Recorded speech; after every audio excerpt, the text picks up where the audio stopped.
पुढची बातमी कोल्हापुरातली आहे। कोल्हापूरमध्ये भाजपच्या सरचिटणीस धनश्री तोडकर नाराज आहेत आणि पक्ष कार्यालयासमोर आत्मदहनाचा त्यांनी इशारा दिलाय। पालिका निवडणुकीसाठी उमेदवारी न मिळाल्यानं त्यांनी हा निर्णय घेतल्याचं समजतंय।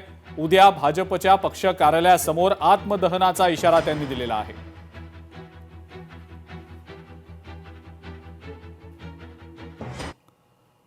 कोल्हापुरातच शिंदेंसोबत गेलेल्या नगरसेवकाची उमेदवारी कापली गेली। माजी नगरसेवक राहुल चव्हाण आणि त्यांचे कार्यकर्ते त्यामुळे नाराज झालेत।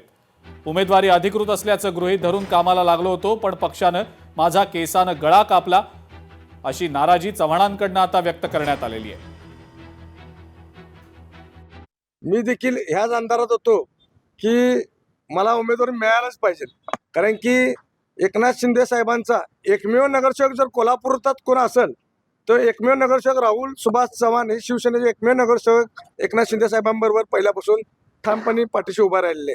आणि अचानक माझ्यावर एक स्टँडिंग नगरसेवकाचं तिकीट कट होतंय, म्हणजे माझा गळा कापल्यासारखा केलेला इथे। सगळ्या जनतेचा आशीर्वाद ताकद माझ्या पाठीशी आहे। मला एवढंच अपेक्षित आहे की मला न्याय मिळावा। पण जर उमेदवारी मिळाली नाही तर मग पुढची भूमिका आपली काय असेल? नाही, मी जसं सांगितलं ना तुम्हाला, मी उद्या स्वतः फॉर्म भरतच आहे। अपक्ष असेल की कुठल्या आघाडीत? नाही, मी अपक्ष फॉर्म भरत आहे उद्या।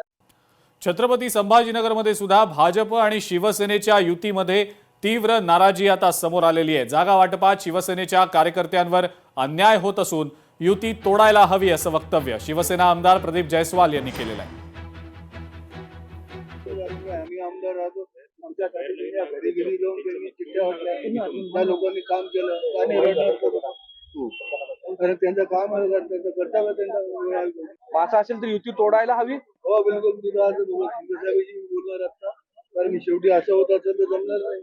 प्रत्येक सीट आम्हालाच पाहिजे, ही सीट आम्हालाच पाहिजे, तर असं जमणार नाही। पुण्यामध्ये भाजपकडनं उमेदवारी न मिळाल्यानं अनेक जण नाराज झालेत आणि त्यातल्याच एक नाराज असलेल्यांपैकी धनंजय जाधव यांनी राष्ट्रवादीमध्ये प्रवेश केलाय। आपल्याला उमेदवारी न मिळाल्यामुळे धनंजय जाधवांच्या डोळ्यामध्ये अश्रू तरळल्याचं देखील पाहायला मिळालं।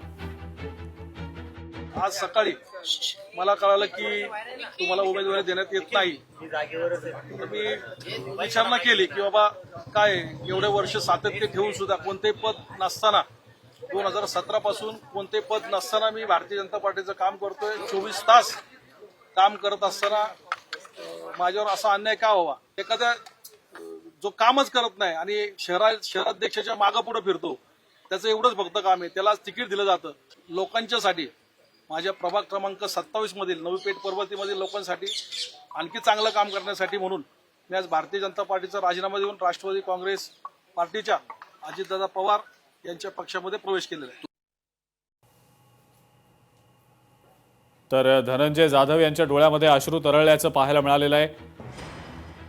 भाजपनं उमेदवारी न मिळाल्यानं ते नाराज झाल्याचं पाहायला मिळतंय।